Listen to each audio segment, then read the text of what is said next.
আসসালামু আলাইকুম রহমতুল্লাহি ওবরকাতুহ। সম্মানিত দর্শক, রাজনীতিতে যৌনতা বা সেক্সের যে প্রভাব,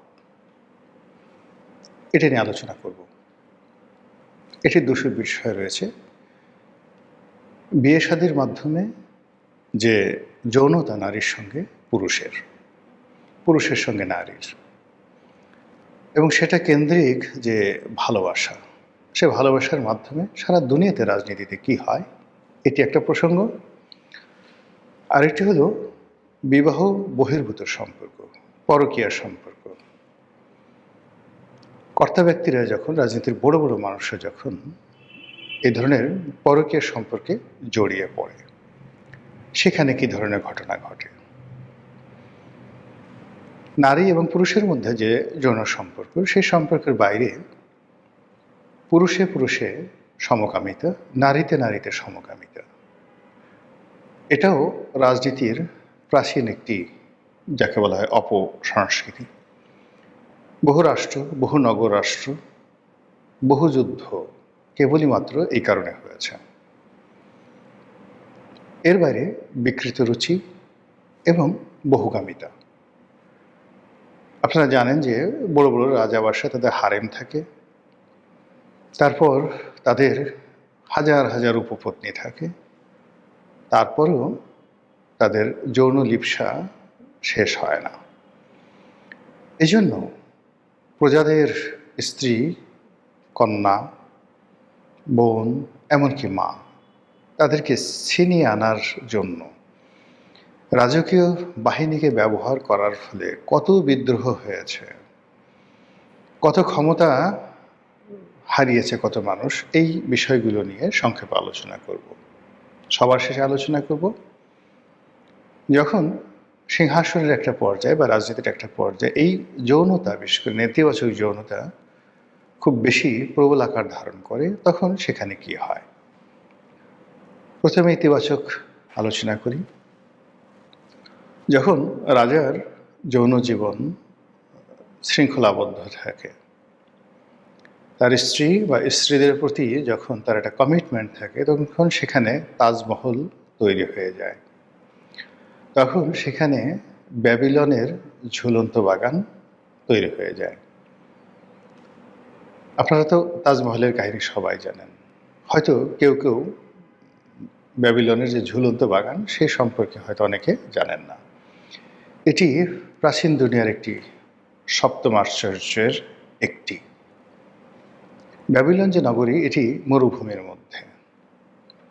তো সেখানের রাজা দ্বিতীয় বা তৃতীয় নেবুকাডনেজার, খুব বিখ্যাত রাজা, তিনি বিয়ে করলেন, রানীকে আনলেন এমন একটা দেশ থেকে যে দেশে সবুজ ছিল, সবুজের সমারোহ ছিল। তো রানী তার প্রাসাদে আসলো, সব আছে কিন্তু সবুজ নেই। রানীর মন খারাপ। রাজা তখন তার প্রাসাদে একটি পাহাড় তৈরি করলেন।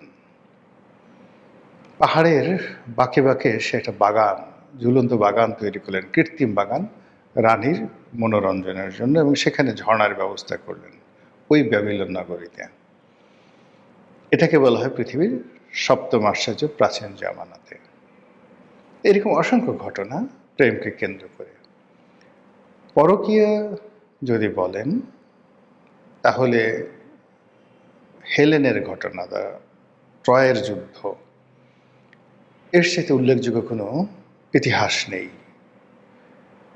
মানে একজনের স্ত্রীকে সে প্রেমের জালে ফেলে অন্য রাজকুমার যখন তার রাজ্য থেকে ভাগিয়ে নিয়ে গেলেন, তার বিনিময়ে একটা নগরী সম্পূর্ণ জ্বালিয়ে পুড়ে ছারখার করে দেওয়া হলো। আমাদের পাক ভারত উপমহাদেশে সম্রাট জাহাঙ্গীরের সঙ্গে নূরজাহানের যে প্রেম, এই প্রেমের কারণে বাংলায় বেশ কয়েকবার যুদ্ধ হয়েছে। এই প্রেমের কারণে দিল্লিতে বেশ কয়েকবার যুদ্ধ হয়েছে। পরে সেই প্রেম পূর্ণতা পায় এবং নূরজাহান সম্রাজ্ঞী রূপে ভারতে যে ইতিহাস তৈরি করে গেছেন, সেই ইতিহাস কেবলমাত্র ভারতবর্ষে নয়, সারা দুনিয়ার সাম্রাজ্ঞীদের ইতিহাসে এক অনন্য। একইভাবে যদি আপনি রানী প্রথম এলিজাবেথের কথা চিন্তা করেন, একজন পারভার্টেড ওম্যান, পুরুষদেরকে ধরে ধরে এনে সে তার যৌন লিপ্সা চরিতার্থ করত। একইভাবে সম্রাট নিরোর মা, ওই যে সেই নিরো, তার নাম ছিল অ্যাগ্রোপিনা, তিনিও এভাবে যাকে বলা হয় সেক্সুয়ালি পারভার্টেড ছিলেন। সমস্যাটা হলো যে ক্ষমতা এমন একটা জিনিস, সেখানে নারী যাক বা পুরুষ যাক, বৃদ্ধ কিংবা তরুণ, একেবারে অল্প বয়সে 12-13 বছর, সেক্ষেত্রে দেখা যাচ্ছে যে এখানে যৌনতা একটা পারভার্সনের পর্যায়ে চলে যায়। এভাবে চলছে, বহু যুগ ধরে চলছে, চলতে চলতে চলতে চলতে আমাদের এই বাংলাদেশেও কিন্তু চলছে। হয়তো অবস্থার পরিবর্তন হয়েছে, আমরা অনেক কথা বলি না, অনেক কিছু করি না, কিন্তু চলছে। এখন এর ফলে কি হয়? প্রথমত, যেখানে রাজনীতির সাথে যারা সম্পৃক্ত লোকজন রয়েছেন, তারা এই যৌন যে সম্পর্কটি, এটি একটা যাকে বলে সীমার মধ্যে রাখেন, এটিকে কানুনের মধ্যে রাখেন, এবং সমাজের যে ট্র্যাডিশন রয়েছে, ঐতিহ্য রয়েছে, সেই ঐতিহ্যের মধ্যে তারা রাখেন। তখন সেই রাজ্যে শান্তি শৃঙ্খলা প্রতিষ্ঠিত হয়। আর রাজা স্বয়ং যদি সমকামী হন, রাজা স্বয়ং যদি সেই বহুগামী হন, রাজা নিজের স্ত্রীর পরিবর্তে যদি পরস্ত্রীর প্রতি মানসিকভাবে দুর্বল থাকেন এবং এই রোগ দ্বারা আক্রান্ত হন, মানে কিছু মানুষ আছেন, বিশেষ করে রাজাদের মধ্যে, নিজের ঘরে অনেক সুন্দরী স্ত্রী, দেখার মতো, আপনি সারা দুনিয়া যার প্রশংসা করবে, কিন্তু তার কাজের লোক কালু মিয়া, কালু মিয়ার স্ত্রী জরিনা বেগম, হাড় জিরে শরীর, দাঁত মাজে না, হয়তো দুটো দাঁতও পড়ে গেছে, কিন্তু রাজার কেন জানি জরিনা বেগমকে লাগবে। আপনারা যারা সাহেব বিবি গোলাম পড়েছেন, বিমল মিত্রের সে বিখ্যাত উপন্যাস, সেখানে এরকম একটা ঘটনা দেখতে পাবেন। তো এই রকম রাজা যখন কোনো একটা দেশে রাষ্ট্র ক্ষমতায় আসে, সেখান থেকে আল্লাহর যে বরকত, সেই বরকত চলে যায়। দ্বিতীয়ত হলো যে এইরকম রাজার, আপনি হয়তো জানবেন না, অনেক রাজার এরকম গোপন সম্পর্ক থাকে, কিন্তু আপনি বুঝবেন কি করে? বুঝবেন যে তার আশেপাশে আমির, উমরা, পাইক, পেয়াদা বা তার যারা কিচেন ক্যাবিনেট, এই লোকগুলোর একটা বিরাট অংশ, তারা সবাই ওই রাজার চরিত্রের মতো চরিত্রহীন হবে। আশেপাশে উলিয়াল্লাহ থাকবে, গাউস কুতুব থাকবে, ভালো মানুষ থাকবে, কিন্তু রাজা তাদেরকে পছন্দ করবেন না। রাজা সবসময় পছন্দ করবেন যে সমকামী কোনো লোক পাওয়া যায় কিনা, তাকে ধরে এনে মন্ত্রী বানাতে হবে। রাজার সঙ্গে হয়তো তার সমকামিতা নেই, কিন্তু সে অন্যভাবে সমকামী ঘেটুপুত্র রাখে, কিন্তু রাজা তাকে ধরে এনে বড় একটা মন্ত্রী বানাবেন। আবার ধরুন কেউ হয়তো আছে যার সেক্সুয়াল পারভার্সন পুরো দেশ জাতি জানে, এর বউ ভাগিয়ে নিয়ে যাবে, ওর যাকে বলা হয় ঘরে ঢুকে সে ধর্ষণ করার চেষ্টা করবে, সারাক্ষণ মেয়েদের সাথে মহিলাদের সাথে সে হাঙ্কি পাঙ্কি এই জিনিসগুলো সে করবে, এবং তার কুখ্যাতির সীমা পরিসীমা নাই। মানুষ তাকে দেখলে সালাম কালাম শুভেচ্ছা বিনিময় তো দূরের কথা, তার দিকে তাকানো মাত্রই মনে করে যে লা হাওলা ওয়ালা কুওয়াতা। কিন্তু এই মানুষটি রাজার খুব কাছাকাছি চলে গেল। তো এরকম যখন আপনি লক্ষণ দেখবেন যে যত দুর্নীতিবাজ, যত চরিত্রহীন, যত আজে বাজে লোক, সব রাজার চারিদিকে ঘুরছে, রানীর চারিদিকে ঘুরছে, সম্রাটের চারিদিকে ঘুরছে, তখন আপনি বুঝে নেবেন যে এই রাজা ভালো নয়। দ্বিতীয়ত হলো এই রাজার কবল থেকে রাজ্য যত তাড়াতাড়ি রক্ষা পাবে, দেশের উপর আল্লাহর রহমত বরকত তত দ্রুত নাজিল হবে। এখন প্রশ্ন হলো যে এই ধরনের মানুষ কেন আসে, ক্ষমতায় কেন আসে, কিভাবে আসে? অনেকগুলো কারণ। প্রথম কারণ হলো যে সাধারণ মানুষদের মধ্যে এই ধরনের পারভার্সন, মন্দ অভ্যাস, বাজে অভ্যাস এটা বেড়ে যায়। কখনো কখনো দেখা যাচ্ছে সাধারণ মানুষকে একটা শিক্ষা দেওয়ার জন্য তারা অকারণে অনেক আবেগপ্রবণ থাকে। তো সেই আবেগকে বোঝার জন্য কখনো কখনো কোনো একটা দেশ জাতি সমাজকে ক্লিন করার জন্য এই ধরনের মানুষদেরকে পাদপীঠে আনা হয়।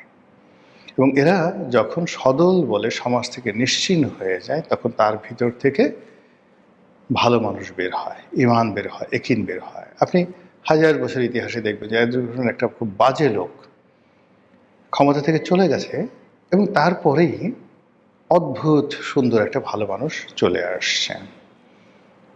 একটা ছোট উদাহরণ দিই। যেমন ধরুন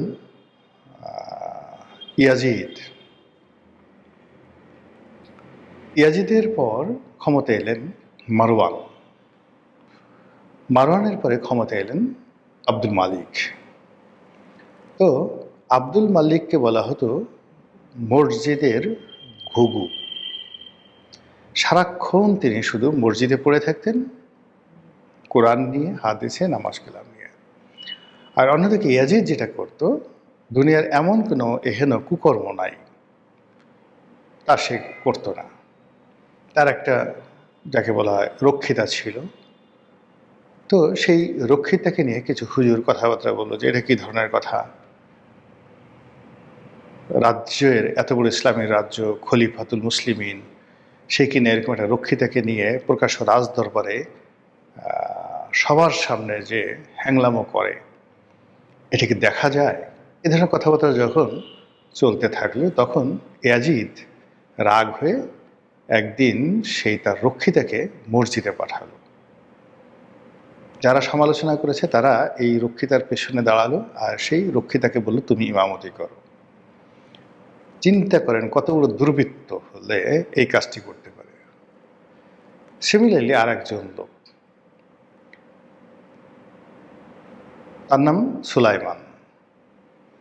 তো সেই সুলাইমান হলো ওই যে ঘুঘু বললাম যে আব্দুল মালিক খুব ভালো শাসক ছিলেন, তার ছেলে, একেবারে ছোট ছেলে, আল ওয়ালিদের, খলিফা আল ওয়ালিদের ছোট ভাই। তিনি এরকম দুর্বৃত্ত, প্রচণ্ড রকম দুর্বৃত্ত ছিলেন, হিংসুটে ছিলেন, খারাপ স্বভাবের মানুষ ছিলেন। যা হোক, এবং তার হাতেই কিন্তু উমাইয়া সাম্রাজ্য বলতে গেলে তছনছ হয়ে যায়। তিনি মোহাম্মদ বিন কাসিমকে খুন করেন। তার ভয়ে, মানে তার ক্ষমতা আসার আগে হাজ্জাজ বিন ইউসুফ মরে যায়।